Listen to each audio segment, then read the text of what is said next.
To delete or not to delete, that is the question Facebook users are now asking while weighing the pros and cons of breaking up with the social media giant. For any other product, this would be a cinch. If you have a pair of shoes that always give you blisters, they quickly get mothballed. You don't keep stumbling around town in agony. You realize the shoes are a bad fit and you move on. But the fact millions of users can't bring themselves to erase their Facebook accounts shows just how deeply this behemoth has wormed its way into our lives. Facebook is hurting us and we don't care. When a company such as Cambridge Analytica is able to secretly harvest personal data from 50 million FB users, my first thoughts should be, wow, I need to protect my privacy. I need to escape this cesspool of fake news. I need to flee the mind control marketing and ads that are often targeted with such eerie precision. It's as if Mark Zuckerberg was hiding behind my couch and heard my wife say we need to steam the carpets.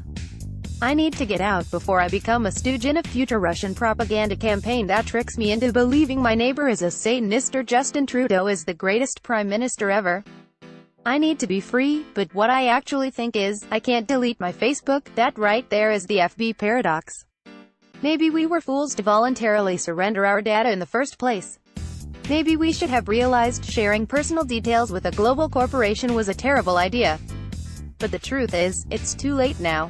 I can't quit you, Facebook, not when leaving feels like abandoning family and friends. How will I keep tabs on distant relatives with whom there are no other established lines of contact? What am I supposed to do, pick up a phone and call? How will I see the photos of nieces at Disney or learn a former colleague is off to a new adventure in the Middle East? How will I know when someone I haven't seen since grade 11 is poking me? How will I add a smile emoji when my dad accidentally wishes someone a happy birthday by writing on his own wall? So instead of to delete or not to delete, is there a third option?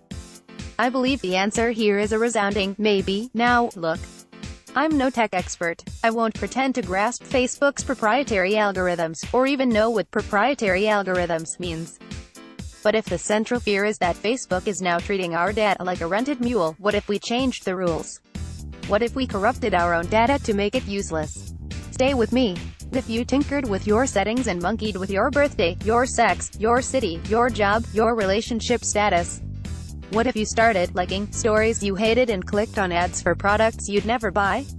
What if you fictionalized your digital existence until the real you and the Facebook you became strangers?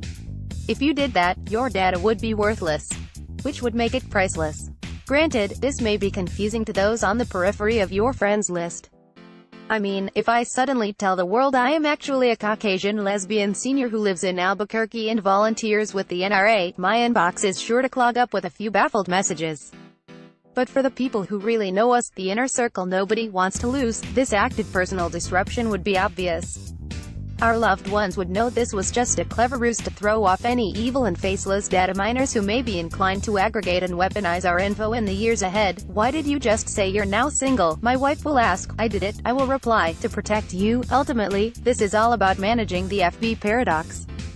On Monday, despite the ongoing scandal, the Angus Reid Institute released a survey that found only 10% of Canadian FB users plan to delete their accounts. But 73% want to make at least some change to how they interact online. I can think of no better way to change than to don a disguise. Go nuts and turn into someone else. Do it for the peace of mind. As always, Facebook only knows what you tell it. Mark Zuckerberg took out full-page ads to apologize for the Cambridge Analytica data privacy scandal. The Canadian